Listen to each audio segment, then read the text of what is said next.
Hey everyone, my name is Jason Filer, and I'm very excited to welcome you to the 9th episode of the Afterglow, the series where I'll be interviewing big names in the barbershop world and trying to uncover the stories behind their music. For this episode, I'm very excited to have on the 2022 Barbershop Harmony Society Northeastern District Quartet Contest champions and 2024 International Quartet Contest semifinalists, Sweet and Sour.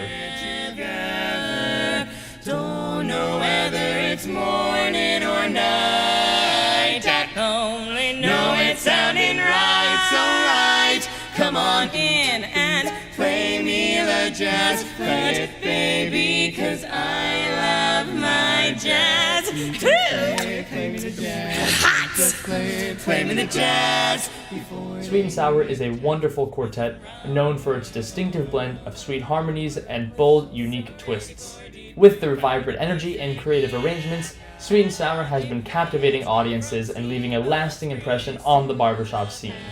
In this interview, we'll explore the dynamics of their sound, delve into their creative process, and hear about the experiences that have shaped their unique approach to music. So, there's no reason to wait any longer. Please sit back, relax, and get ready to savor the tangy essence of Christina, Samantha, Merton, and Joshua. It's Sweet and Sour. How's it going? Hi. Hi.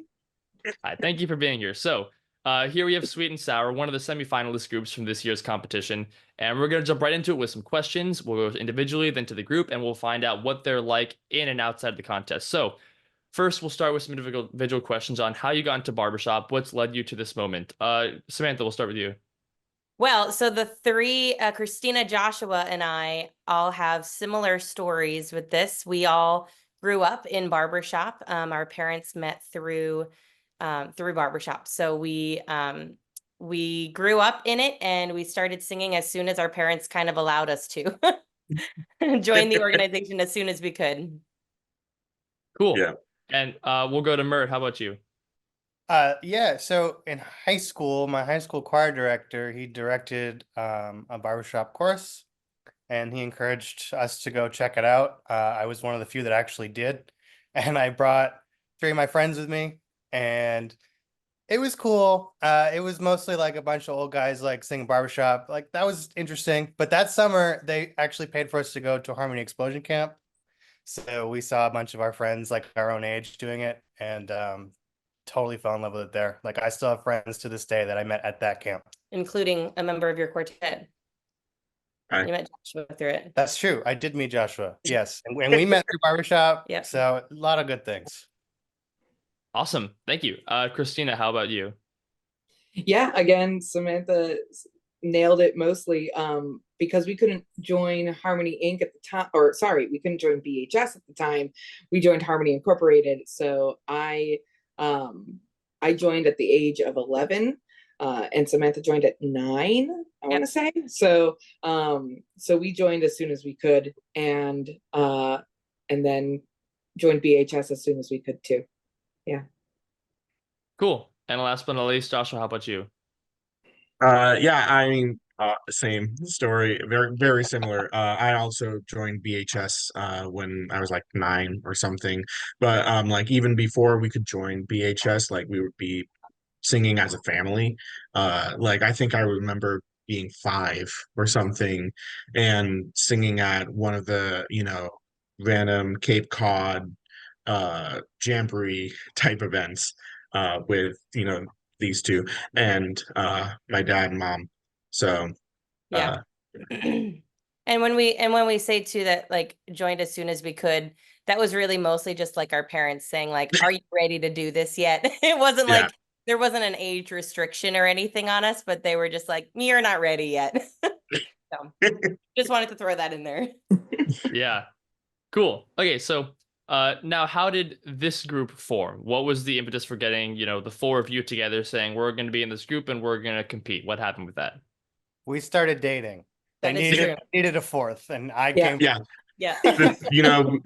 We can only do so much with 3 people growing up. So the moment one of us started dating another one, we're like, sweet, we got the 4th. We actually talked about that too. Like when we were, before any of us started like actually seriously dating, we were just like, okay, when Replacing someone comes bets. and when we know that it's going to be a serious one, let's do that.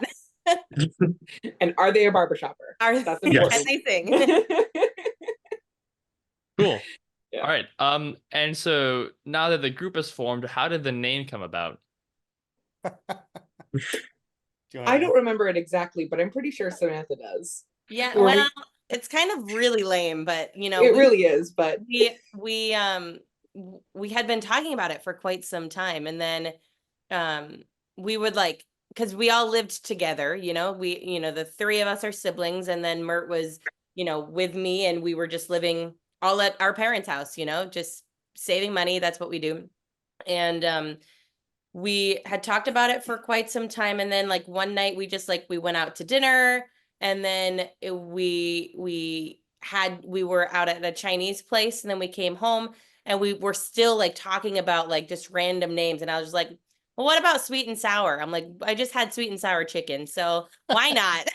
And because we were trying to find something that's like half and half, or like, you know, better together, double date, like all of those have really great names, all of those quartets of, you know, two, you know, half and half, you know, two sides, and like being a mixed quartet, a mixed group. So without like putting the name mixed or Yeah. something like that Right. in the name Or too. something about family, you know, we didn't want to be like one of Right. those, a family name or yeah, or Bird something and like three that. other guys was Oh, what yeah. we're gonna Merton, do. 3 other guys, but just to clarify, 2 of them are girls. Was Yeah. our original. Yes. That was the original. Yeah, the original name. But I think, yeah, we just kind of we were talking, and I just kind of threw it out there, and I was just like, there's an and in there, so I'm like, there, you know, it's two sides, and then we were just like, all right, I guess that's good enough, and we stuck with it. Yeah. Little tangent about our name. The ampersand is very important to us. It is. It is. Yes. Don't We know took why, but it There totally was a is. lot of thought. There was a lot of thought in it. We Yeah. were like, we want it to be an apostrophe, like an N apostrophe. Do we want A and D? Like that was actually the part of the conversation that took the longest in our name. And so Yeah. the ampersand is chosen for a reason. And so yeah, it's important to us. All right. That's funny. That's cool. What led you to the ampersand instead of the other ones? I We we just like like how the it look of looked. it. Yeah. It Looks looked good. nice. Yeah. And now it's part of our logo too. So it Yeah. looks really nice in that too. Yeah. Awesome. All right. So from what I can see from any like research that I've done, this seems to be your first kind of like high level mixed group for any of you. So how has, you know, your quartetting in the past, you've all been in various other quartets, especially, you know, with your families, and how has this group specifically been different than any of those? So for anyone who wants to jump in on that. I can speak for myself because prior to this quartet, I was probably I hadn't been in any other high level, high caliber quartets before. Like I think the other three have all been in higher caliber quartets. But I mostly just, you know, I wasn't really a quartet singer. I was a chorus singer. My dad directed a chorus, the Nashua Grand Statesman, for a while, so I was in that for a bit. And I wasn't really a big quartetter until, you know, a couple small groups and then this. So this has been a great growth opportunity for me, honestly. Just becoming more vocally confident and everything. Awesome. Anyone else have anything to add on to that? Yeah, I feel like Christina and I have been quartetting together for We've many been in 2 other quartets officially with each other, but they were both treble quartets through Harmony Incorporated. Yeah. Josh And and one I of them, are lucky because we get to sing with 2 queens, which is awesome. Yeah. Exactly. Yeah, the two of Yes. us, Christina and I won a Harmony Incorporated contest in 2016 with our treble quartet, Taken for Granted. So yeah, we had sung in that higher caliber quartet. See, Joshua, I'm doing it too. It's a hard thing it's to a say. hard word. Yeah, but not enough coffee. Yeah. But but I feel like this quartet is different because with that other quartet we were singing with our mom, and not that not that we didn't feel like we were all on the same level, but it definitely feels different than this quartet where we're all kind of like all at the same spot together. And I don't even know if I would say that singing with your siblings and your partner is different than singing in a regular quartet, because like we come at quartetting very differently than we do when we're family. So like there's a very hard line, like when we're coming in for rehearsals, like, okay, we're family, we're hi, it's good to see you, like, wow, what are you doing in life, this is really fun. And then all of a sudden, okay, now we're in quartet mode, hi, you're my tenor, like, and it's just like a totally different shift. And I It agree kind of that like we're growing a lot individually as well as with each other, and it's because we're all kind of in a similar boat in that instance where we're all kind of growing together. And I thought that was cool. Josh, you had something. Yeah, going back on what you were just talking about, the that was one of the biggest reasons that we did have to wait until we were like 9 or 11 to go into barbershop and to join a society, is because uh our parents taught us at a young age, like, hey, if you're on the risers and I'm your director, I'm not your mom anymore, I'm your director. Or same thing with my dad, like, I'm not your dad anymore, I'm your director. So like that was one of the biggest that was instilled to us at an early age, which I think really helped us as a quartet and finding those lines and, not, yeah. Absolutely. Mhm. Yeah. Wonderful. Okay. So before we get into the specifics about competitions, rehearsals, whatnot, I was interested to know if any of you have any sort of people you really look up to on your part, specifically that you sing with this group. So anyone in any, any barbershop organization who you're like, I really think that this person has, really inspired me to sing this part a specific way. Yes. We have so Will many. Downey. Will Downey for me has been one of the biggest leaders by example for me, especially because I feel like we have a very similar range. I'm not a very low bass, so in a lot of like champion level basses nowadays, or just going back, a lot of basses singing at a higher caliber have this like deep resonant low range that like, and they could show off and all of that stuff, which is amazing, and I am in awe of all of that, but I don't have that voice to be able to replicate that. So like Will Downey has been one of the best, most accurate, most expressive basses. And he doesn't need to have this like super deep, low B's, deep range. And we've actually had the pleasure of working with him a couple times, and that has been like a dream come true for me. Yeah, I'll go next, Christina. I see that you're Okay. ready. I have three off the top of my head that I'm just like, okay, these three individuals are ones that I look up to. Like whenever I see them sing, or even as I'm singing, I say like, oh, how would this person do it? And those people are Tony Colosimo. Um, Incredible. I don't even have other words. He's just nuts. Um, Theo Hicks is stupid good. Oh yeah. And Drew Ochoa are Yeah. the three in my mind that are just like, those are the three leads in my brain that like, if I could do anything as good as they do, then I'm great. Like, because they're so wonderful, and they're so expressive, and I watch them sing and I just want to do that, and I want to be like them. I know it's a pretty basic answer, but Tim Warwick, I mean, you can't go wrong with Tim. And it goes back a while for me because we have a bunch of Tim tracks, and with arrangements that our father has done, he's gotten Tim to do the tracks for those as well. So he has a collection of Tim tracks, and I remember sitting in his office younger and just kind of singing through songs and singing against him and like trying to mimic my voice to him even before I was singing with Sweet and Sour. And just especially the higher range and how he places it, I've definitely adopted my voice to mimic what he does in those registers where it's head voice, but it's not, it's like forward, and it's mind-boggling how he's figured that out.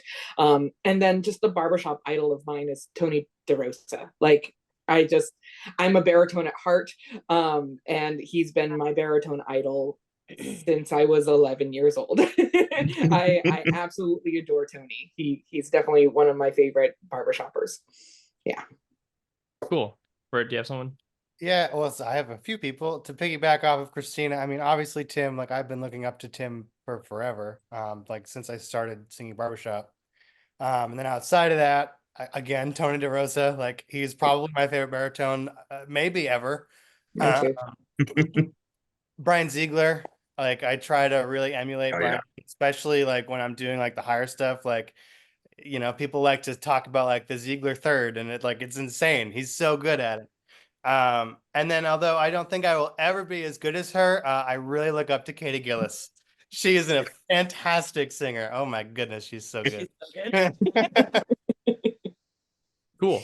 All right. So thank you for that little insight there. So I'm wondering, what brought the quartet to be like, hey, we're gonna do this, we're gonna compete, we're gonna make it. And did you have any sort of specific like desires of like or goals in mind when you first began rehearsing and you're like, we're gonna do this and this is where we want to be after some period of time?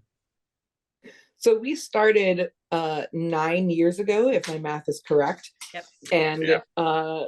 and so everyone in harmony was not a thing at the time. There really wasn't a place for us to compete. So we were just singing for fun for a long time. And eventually the Mixed Barbershop Harmony Association, MBHA, started having contests being hosted by both BHS and Harmony Inc. So we were able to at least compete on a stage, get scores, get evaluations. Yeah, and that part was important to us to just go and get feedback. Was really a lot of that was wanting to compete. Yeah. We all enjoyed competing.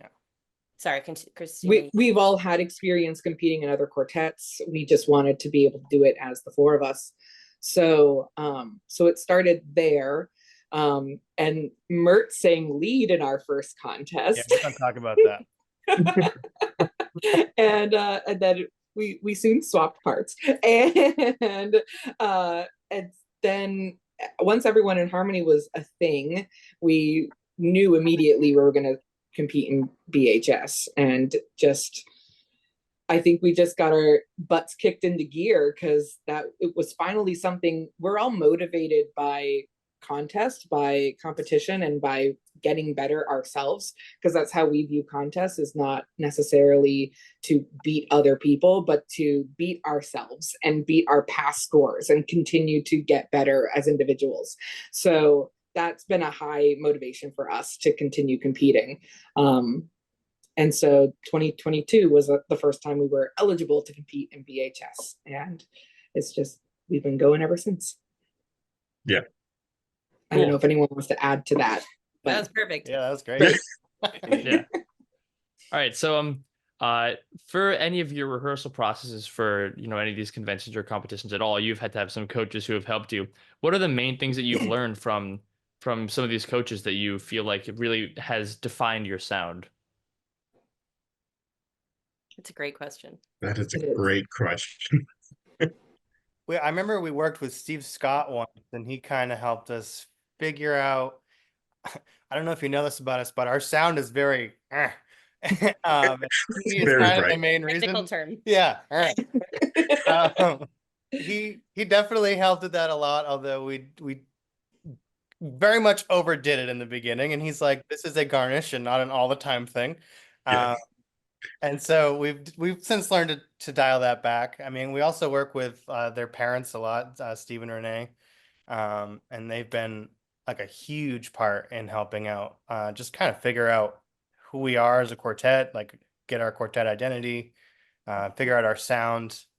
I feel like, I feel like Tony DeRosa, we worked with him. Yep. And he really helped me find more in my voice. And I feel like that was a lot easier for the rest of them to latch onto.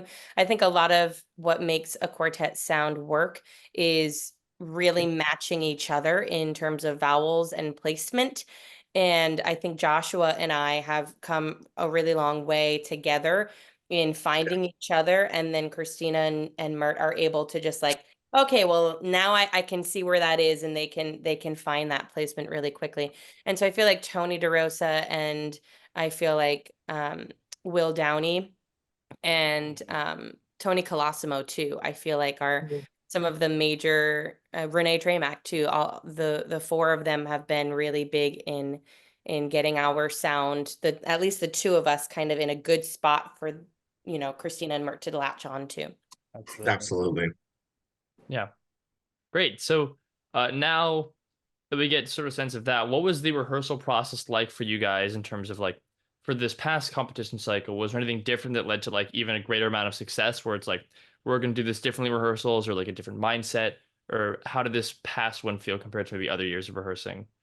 So This So quartet this now. one is especially interesting because right after International 2023, Samantha and Merton moved to Virginia, literally the Wednesday after International contest. So we became long distance for the first time, and we made a schedule. We knew that this was happening, so we made a goal to meet once a month, to have a full weekend rehearsal. We'd either meet in New Hampshire, where half of us are, or down in Virginia, or halfway in New Jersey. And we were able to stick to that schedule pretty well, I would say. I think we only had to miss one month because I had COVID. But Three of us worked anyways. We were already had planned to be there, so we worked anyway. Right. So it was, we just kept that constant schedule. We were able to meet every month. And we added a couple extra rehearsals, I want to say, in June. And it was also, we had one of the later prelims as well in May. So we had the first weekend in May. I think we also met again in May. And then we did 2 in June. So we had a couple extras coming into International this year. But I think just keeping focus and knowing that we have goals that we need to live up to when we arrive at rehearsal. And since we have just limited time, being able to come in mentally prepared. Sometimes, on a weekly rehearsal, you can have someone just not really in the right headspace, or someone's not feeling 100% healthy. So you just kind of make do with what you have. And we did have a couple of those where not everyone was 100% healthy, but for the most part, I think we were all able to mentally be focused and there and take the time. And I've lost the point No, here. yeah. So yeah, yeah. like totally make sure that you're 100% there, and like you've come into those rehearsals really prepared. Because we had to do a lot of work on our own, I feel like, and there's some duets that we were able to do, but I feel like the rehearsals where we had all four of us, we were like, okay, well, this is our one time this month, so we really need to make sure we're coming in knowing our stuff and being ready to just rock it and like just be there and do it. We also had have coaches every day, most of the time. That's what I was going to say. But most of the time. Yeah, almost all of them. But like, we work better with a fifth year. Absolutely. Yeah. So even if it wasn't for the whole time, like just having someone come in at some point for a couple hours for the weekend. Yeah. Really helpful. Cool. All right. So I think it's no secret that you all, share this, familial relationship, and having this kind of last name. Is there any sort of added pressure based on that sort of being a, rather well-known last name in the society? Has anything gone like, wow, we gotta, people are gonna think something if this goes like some way, or thinking nothing if it goes another way? Was there any pressure, or has that sort of, subsided after some time, or how has that felt? It has not subsided. No, we try not to put pressure on ourselves. We just want to be us and just be. But we're very aware of the Tramack name being big. To be fair, I took Samantha's last name when we got married because everybody wants to be Tramack. I saw it and I took it. And now I mean, correct me if I'm wrong, but I feel like before people were like looking at you as like Steve Tramack's kids, and now they see Steve as Sweet and Sour's dad.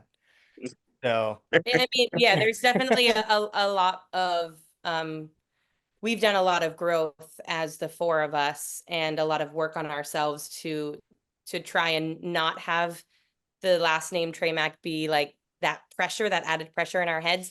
And it is funny because now when dad will travel around and do things, he'll be like, "Oh my God, you're Sweet and Sour's dad," and it like flips a little bit. So it is kind of cool when that happens. But there are times when we come into a contest, but I think recently we've really just said, nope, well, this is who we are, and we know that we're also great and we can do good things, and like we don't have to really think about the fact that our last name is Tramack, that has anything to do with it, because we're just who we are as individuals. But it did take a long time, and I think we're still working through some of that. Yeah. So, For me, I think one of the biggest things was just like, it wasn't even like I felt pressure or anything from like outside perspectives, or like I wasn't, really like concerned about any of that. But I just wanted to make the Tramack, like, feel like I was doing the Tramack name proud. And just like I wanted to make sure, like, hey, I deserve to be, I can have this last name, and I have, earned this last name basically. I don't know. no, yeah, yeah, for Yeah. sure. Makes sense. Yeah. Yeah. All right. But you're so good, Joshua. It's true. You are. Took a while, but I got there. All right, cool. So I think before we get into the specifics about contests and stuff, I want to play a little game. So this is called Who's Most Likely To. So basically, I'm gonna ask a question about who's most likely to do something, and then I'll wait till you can think of an answer, and then I'll say 3, 2, 1, and then when when we're done with that, you'll put up a number, either 1, 2, 3, or 4 for tenor, lead, barry, or bass, for you think who's most likely to. And Incredible. we'll see if you guys Okay. agree, if you Ready. disagree, or any thoughts on that. Okay, does that make sense? Sweet. Yes. Yes. Yeah. All I right. love this. So the first question is, who's most likely to totally crush a post in a good way? All right. 3, 2, 1. Thanks, Mert. Yeah. Samantha has done some good posts. That is true. Yes. Christina's the poster child, though. We know this. Yeah. That's what my mom says. A flats and A's. We love it. I'm also A flats and A though now. Yeah. I know. About Yeah. that. Awesome. Good, Okay. thank you, Christina. I'm sorry. Sorry. All good.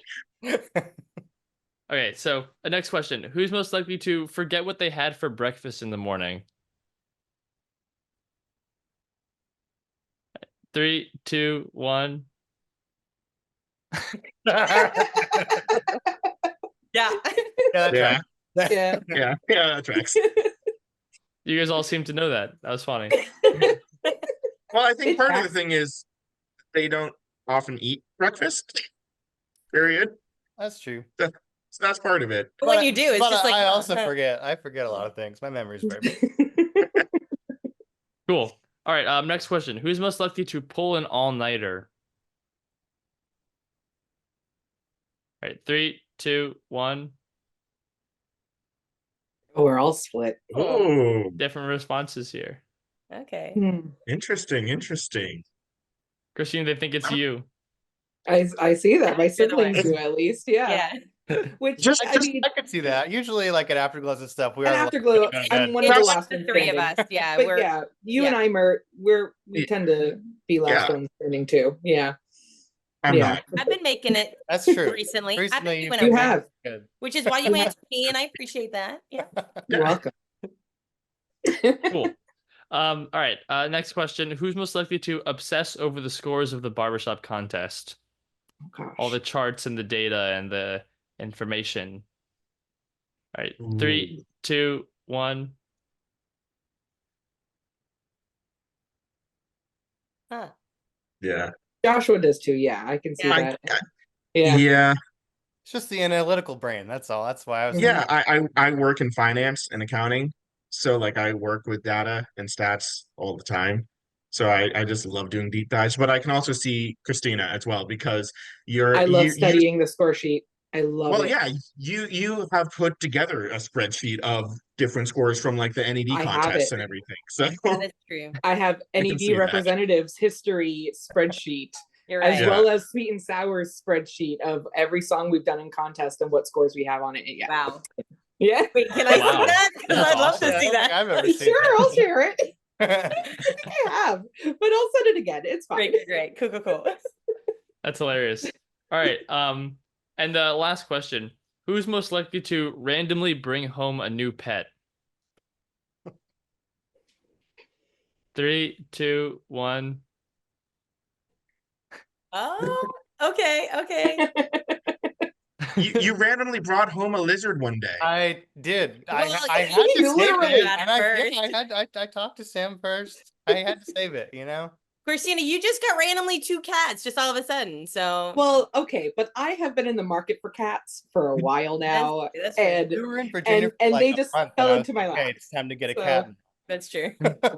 Yeah. That's true. I guess I can see you as the answer, Mert. I think Cool. All right. So that was fun. Thank you for indulging me and the That was audience and fun. getting to know a few of those random questions there. Okay. So now I asked this to a few different groups, and some groups have an awesome answer. Some groups don't really, it's not really applicable. But do you guys have any sort of like pre-show traditions or anything where it's like we do this before we go on stage to make sure we're in the right headspace? You could be like super serious or anything like really silly, anything at all that you guys can think of?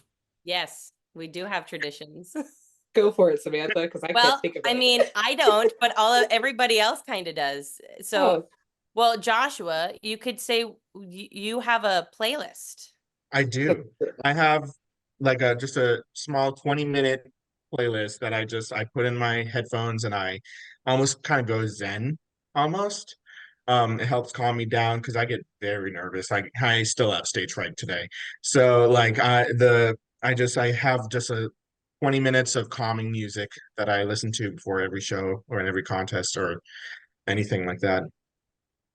Yeah, and I mean, I feel like we all 4 of us have a different way of preparing, and a lot of it is personal preparing for it. So like what Joshua was just saying, that's how you prepare yourself for for a contest or a show.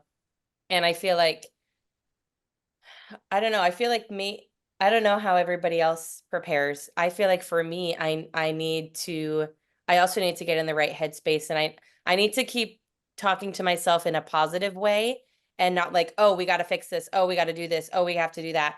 I have to just say like, nope, we're good. We've got this. I'm okay. You're in great voice today. And like, I just have to tell myself all of this so that it sounds good when it comes out later. That's what I have to do. There are some of us that might like to have a drink. Am I allowed to say that on a? Yeah. am I allowed to say that? Yeah, I do tend to do that. Not like a lot, just a little bit to loosen me up a little. Just a beer. Yeah. Yeah, or like a cider or something. I also think it's really important not to go on social media. Yes. There was one time we were about to go on stage for a contest, and I opened up Facebook and saw one of my childhood best friends had passed away. So I was not okay on stage at that time. Mm-mm. That was a bad time. So I don't do that anymore. Yeah, No social media. yeah. Lesson learned. Yep. Christina, do you have Cool. anything that you tend to do? It varies. It depends on my mood, I guess, that day. Because I've definitely had a cider before a show too, just to kind of be chill.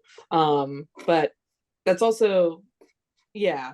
It doesn't happen very often. And if I'm already relaxed, I just like staying warm and staying just in the right headspace, remembering our set list, and just kind of, yeah, just being I with do feel everyone like and being in the moment. Yeah, I feel like I see you at least from what I remember, the morning of you, when you take your shower, you do a lot of singing and stuff and have a specific set list that you sing along to. That's mostly for contest, especially for singing in the morning. Gotcha. But yeah, when I do wake up, I try to warm up as soon as possible because I've learned that if I warm up right when I wake up, I have a better voice throughout the whole day and it stays pretty high too, and actually more range too. I have more of my lows that stay throughout the day too. Not that I really sing low in this quartet, but it's good to have the full range. Yeah. Quartets. Um And so yeah, waking up and warming up and having songs that I have a preset list that I've put together that needs some updating, but I have done that too. You're right. And then I also feel like backstage, like right before we go on stage, we always do like a little group huddle, We do a huddle. like get all in the right mindset and all We feel mostly just connected. say "I love you," and that's kind of That's true. the huddle. Yeah. It's like, wow, I this love is singing with fun. you. Yeah. But yeah, we do that before every show and every performance, any contest, anything. We will always just do that right before we go on, like right before we say, okay, we're ready to go to whoever Mhm. is presenting. So Cool. All right. Yeah, I mean, that's happy to hear that you all have some sort of things that you do for that. That's really cool. So this is probably the question I'm most excited for, but your Lover Come Back performance was, I mean, a lot of people have been talking about it. A lot of people say it was the song of the contest. I've heard people say that before, so I'm not lying about that. wow. I think it definitely might have been one of my favorite performances from the quarterfinals. And when I was watching on the replay, I just would listen to it constantly.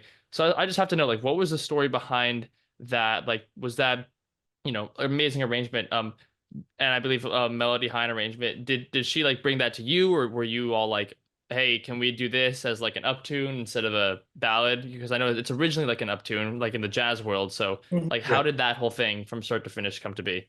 Yeah. So my father was doing an arrangement on one of the Barbra Streisand albums. It was like the last one on that album, and he would play it for me, and then he would play his arrangement. He does that sometimes for me, because I have an ear that will hear some of the chords, like if it's slightly off, and because he's so in it, he can't really always hear those little mistakes. So so I sometimes will do that with him, and so he played that song for me on the album, and I was like, this is amazing. And then I was like, okay, I'm going to listen to all of the songs. And Lover Come Back was on that album. And so I listened to it and I was like, this is amazing. Like I love this. And so I played it for him and he's like, I didn't know that this was an uptune. And like he like it didn't register to him.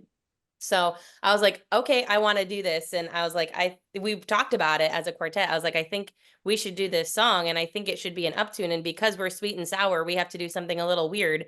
And because, it's a little sour for some people because like they know it as one thing and we're going to try and flip it and do something completely different. That's kind of our jam. So, we talked about it and we're like, I think Melody would do a really great job. And we've been wanting to do one of her arrangements for a while. And so we sent it to her and she just like totally crushed it. It was, yeah, she nailed it. And she sent it to us. It was the first draft and we are like, yep, this is it. So Yeah. Yeah. What was it like to, perform something like that, which is, you're going up there and you're like, this is going to be different from what people are expecting. And, they hear it. They're like, oh, I recognize those words. Like, oh, it's that song. Huh, that's a little like weird. Were you like, we got to, do it justice? Or were you like, we're just going to smash it no matter what, the perception is? How did that feel? I know my own mentality was just that I was very excited to sing it. This is a great chart. No one's heard it before. We have so much fun singing it, and I just can't wait to show the world that this exists. It's really fun. One of our friends in New Hampshire that we've known for our whole lives. I played him the track of it, and he was just like, it's like, people might not be happy about this. And I'm like, well, they cannot be happy about it. And we're going to be happy about it. And we're going to sing it anyway. Yeah. So there was a little bit of like, ooh, what are people going to think? But then I was like, if we sing it and we have fun with it, I think people will like it anyway. So we just kind of took that and ran. I do think people really enjoyed it. I mean, I heard people talking about it all week. They would come up to us and be like, wow, that was amazing. And I think that the audience reaction when we finished singing that song, I think was my favorite moment, maybe in my entire barbershop career. Like it was just so surreal. They went nuts, and it was such an incredible feeling to be on the receiving end of that. Yeah, that was super cool to experience. I mean, I don't know. It was wonderful. I hope to see that on the, the fully released YouTube video soon, and I'm sure that one will, be very, very popular among people who have been waiting to see that since it happened. So Thanks. Yeah. All right. Other than that song, was there any sort of strategy for you guys in terms of like, we're gonna sing this for quarterfinals, this for semifinals, or in terms of like your expectation, like, you know, how did that set list of those two groups of songs come about? Well, Barbershop is so good now, so it's not a guarantee you're going to make the 20. Like, it's really not. That is such a cool privilege to be able to do that. So we really just wanted to put our new stuff out there first. So that's we decided in the quarterfinals we were going to come out and sing our two new songs, and then whatever happens after that is just a bonus. So Yeah. Cool. And was there any sort of overall feeling about this past convention that may have been any different from like ones that have come before it for you guys as a quartet? Well, we did know going into this contest that this would be our last for a few years at least. So there was kind of a feeling of this is just what it's going to be, and we're just going to have fun. And there's really no pressure to do things after this. Like this is just let's make a stamp on Barbershop for a little bit, and then we'll see you in a little bit because Samantha has an amazing opportunity to be with another quartet, and we definitely all support that and can't wait to watch them. So yeah, the mentality this year was definitely different than it has been in previous years because we knew it would be our last for a couple years at least. So Only in the contest cycle though. We're still like a quartet and still we still want to rehearse together. We still want to do shows. We still want to sing together for sure. We're still active. It's just contest is on hold. well, contest and BHS, we will probably go and do the Mixed Barbershop Harmony Association again. It's like that'd be so cool to get back in that and maybe get an opportunity to go to Bing. We've been asked to go to Bing like I think 2 times, but COVID canceled it both times. So it'd be cool to actually do that. Yeah, absolutely. Yeah. Wonderful. All right. So speaking of doing shows, I want to just mention now, before we get into some other stuff, but this group is open for shows. If you haven't heard them, but you've made it this far in the video, please, there are some links in the description to videos of them performing, and also links to ways to reach out to them on social media, various other ways, so you can book them for shows. So if you like what you hear now, you're gonna like even more hearing the videos, and if you like them enough, you're like, I want to have them on a show, you definitely do. So make sure to do that. It's all in the description. Okay, so speaking of that, what kind of music do you bring to shows? Like, what is the quartet like outside of the competition cycle? Great question. That is a great question. We again like try to do songs that are kind of opposites and like do just totally random out there music. We like variety. We love that kind of thing. So we sing songs like Killer Queen. We do that one on shows quite frequently. Loch Lomond we've done on shows a lot. We've done You Don't You Won't, which is a Crossroads song. Christina totally rocks that. We have a country song, Why Don't We Just Dance, that Mert sings the melody on. Like we have lots and lots of music that are. We try to feature people too. Yeah, Joshua, his song, he has like what 3 songs that we've been trying to do for you, but just they haven't sat yet. So we're working on a Joshua feature. Maybe someday. It'll happen. Yeah, and we're getting some new arrangements done that we're really excited about. So that should be really fun for show songs. And we do some of our contest stuff too. Like we like doing La Jazz Hot on shows. We like doing Lover now that we have that. So there are definitely some of our contest songs we bring to shows too. So you don't miss out on those. But we like doing the variety of different things that you just can't sing in contest. Yeah. Cool. So that's great to know. I want to ask about Le Jazz Hot because that's awesome. I mean, another one of your really standout performances. What's the story behind that arrangement and that sort of performance? That one was an existing chart that Patrick McAlexander had. We reached out to him and said, hey, you kind of know what vibe we go for now, and we're looking for an uptune. Do you have anything that would fit us? And I think he sent a few options over, and this one was one that he arranged for his own quartet at the time. And I I They can't didn't remember really them. perform it. Yeah, he arranged it for his quartet Midnight Croon, and I Right, remember like there it is. years ago I saw a video of them singing that song. And so when he sent that list, that immediately jogged my memory, which is surprising because of how awful it is. And I was like, wait, yeah, this is the one. So I went and I found that video and I sent it over to Sweet and Sour, and we all really loved it. So he updated it a little bit for us. Right. And then we just kind of took it from there. Hmm. Yeah. Great. Okay. And lastly about all this competition and, song stuff, are there any other stories at all about arrangements, performances, or anything like interesting in terms of like this happened backstage or, anything at any of the conventions, like any little tidbits, stories, fun facts that have happened over the past few years that you think would be cool to share? Well, one of our arrangements that we have sung in contest is "It Had to Be You," and that one was arranged by Steve Tramack, our father. Not your father, but Father-in-law. father-in-law. Thanks for clarifying. Yes, just wanted to make sure. Um, and that one was actually arranged for our wedding. So he arranged that for us as like a gift. And we sang it as, Sweet and Sour at our wedding. And that was the first performance of it. It was really, really special. It goes back and forth with the melody a lot between the lead and baritone. So that one is really special to us. There's been a few mixed quartets that have sung that since. And so it's just like, oh, that's cute. Like it brings us a lot of joy because we see other groups also enjoying it as much as we have. And so that one, Steve, our dad, he has done so many arrangements for us for contests, and he a lot of the time will just hear a song and he'll say, I hear you guys singing this, I'm gonna arrange it for you. And then he's always correct. Like he sends it to us and we're like, this is freaking amazing. Like, yes, we need to do this song. So he's very, very special for us. And that's just like something that I don't think every quartet has, is like an arranger that is kind of always thinking about us in that kind of sense.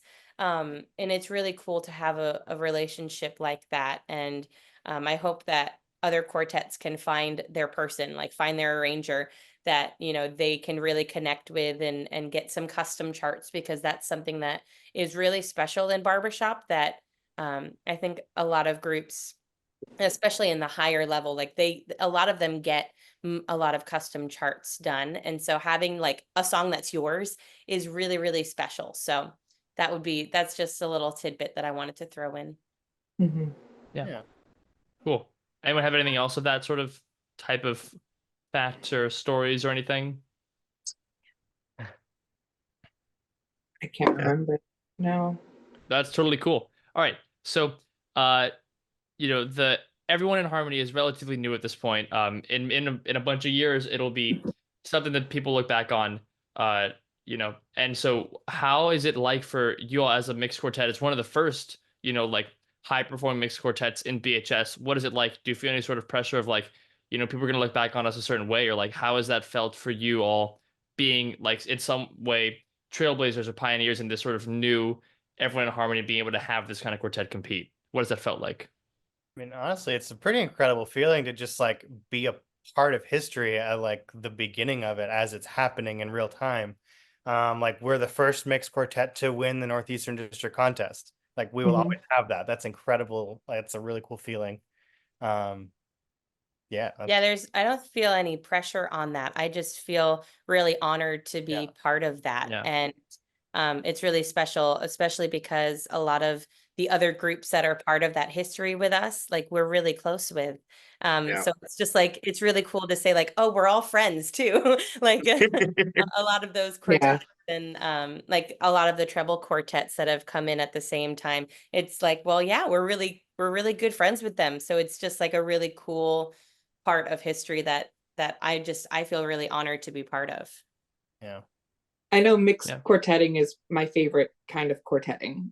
So it's really cool to have just an avenue to be able to do that in a competitive way, and to share it with these guys is really, really cool.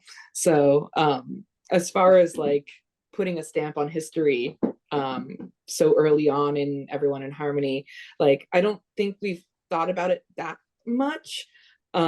But it is something that we are aware of, and it's just really cool, as you guys said, to be a part of it.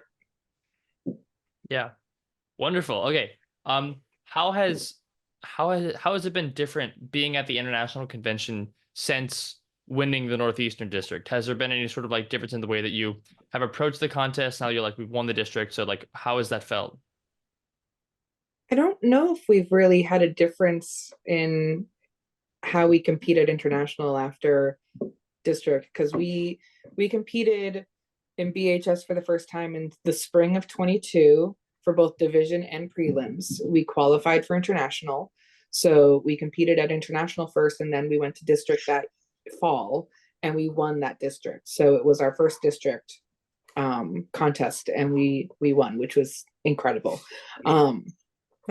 And then the following spring, we did prelims again, just no division because can't anymore, and qualified for international. So it just kind of felt like a continuation of what we were doing before.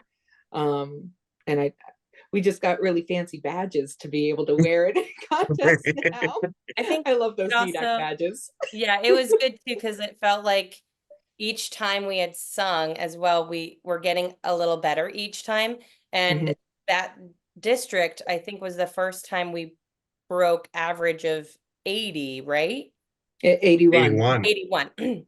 It was the first time we broke that average. So for me, that was like a really big, it felt really big because we hadn't averaged that before. And As individuals too, that was our first time Yeah. yes. averaging A. So that was a really special moment. And I think from that technically it doesn't really connect with being the champion of Northeastern District, but like that contest, it was kind of like a marking point for us, I feel. Because then Mhm. after that, we're like, oh, okay, we can do this. We can average A because we've done that already. So it's just like, okay, like it was just more of reassurance. And then each contest just felt more comfortable because we didn't have that pressure of like, I really want, like that was a goal of ours, was to average A. And then we attained that and we're like, okay, well, we have done that goal now. What else can we do? And so that was just like an extra fun thing that I think happened to us. Mhm. Yeah. Awesome. All right. So we're gonna wrap up pretty soon, but before we do that, I want to have one more little game. So this is just Yay. sort of I want to do a little bit of like rapid fire questions. It's not as much as a game. Sorry to disappoint, but it's just a bunch But of it's okay. little short questions that you can answer. If you have a longer answer, that's totally fine. But I'll ask each of you 4 questions. So Joshua, we'll start with you. What's your favorite barbershop tag? Oh, tears have left my eyes. Good All one. right. And sing the bass part. I'm just kidding. He would. He was so ready. All right. What's your favorite barbershop event you've been to? Ooh. I think I have to go with Harmony Explosion Camp Northeast.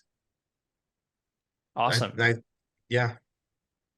Cool. And what is your favorite part to sing that you don't sing in this quartet? Oh, baritone. We're a quartet of baritones at heart. I would love to sing baritone at some point, but I'm stuck at bass. Cool. And last question. What's your second favorite color? My second favorite color, a little bit of purple right here. Yeah, purple. Cool. Thank you. All right. Christina, what is your favorite barbershop tag? Mine is What an Unusual Day. Oh, so good. It's a great tag. Classic. And what's your favorite barbershop event you've been to?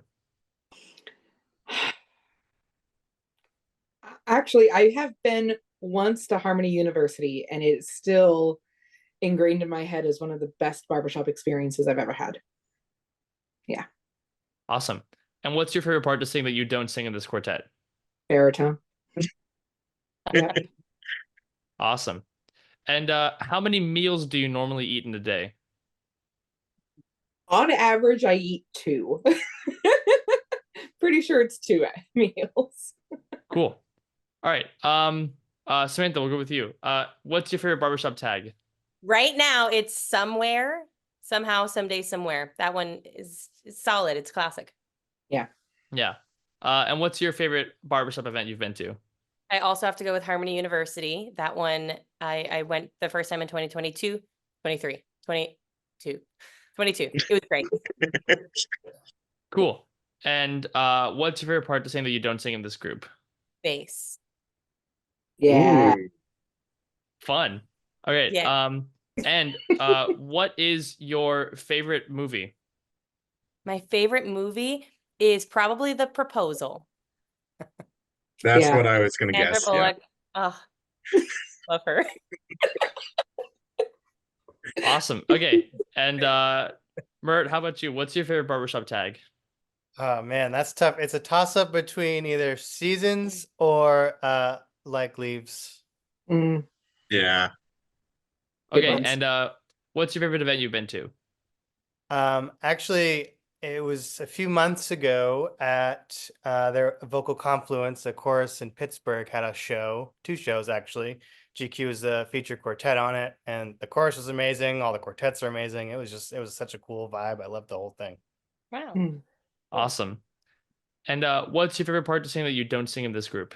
Bass, yeah. Cool. And last question, what's your least favorite ice cream flavor? Ooh. Least favorite. Maybe, maybe pistachio, but I don't necessarily hate it. You just love ice cream. Oh, yeah, I love ice cream. That's fair. All right. So before we go, is there any advice that any of you have for people who are in the beginning stages of being in a mixed quartet? Or how is that felt for you guys that you want to sort of help other people, learn what it's like a little quicker, and what should they be prepared for when singing in a mixed quartet? Play to your strengths. If you have an arrangement that you really, really, really love, but it just does not work in a register for one of your members, it's okay to ask the arranger or do it yourself to kind of revoice things and make it fit a little better in your voice, because you want to feel the most comfortable on your music in the range that you're singing in. So play to your strengths would be my number one piece of advice in a mixed quartet. If Awesome. mine is kind of lame, but I'm going to say it anyways. To help with the sound, your sound, and finding your quartet sound, if your lead and baritone are of different genders, make sure that you're doing a lot of duetting with those two parts, because you want them to sound the same. So make sure that the two of them, even if they're not different genders, just lead and baritone duet is super duper important. And just make sure that you have that solid duet that sounds like like the same voice. Yeah. Wonderful. All right. Thank you so much. So, like I said before, this group is available to be booked for shows, and you can look for any of their videos or links to how to find them in the description. So, thank you so much for being here. This has been awesome. Any last things you want to say to anyone in the audience who's watching? Thanks for watching. Just thank you for watching. Yeah, thank you very much. Yeah. For the support All right. over the years. Thank you for having us. This has been such a blast. Yeah, Of course. thank you. Yeah, this has been fun. Thank you for being here. Thank you everyone for watching. I hope to see you all very soon. Thank you. Thanks.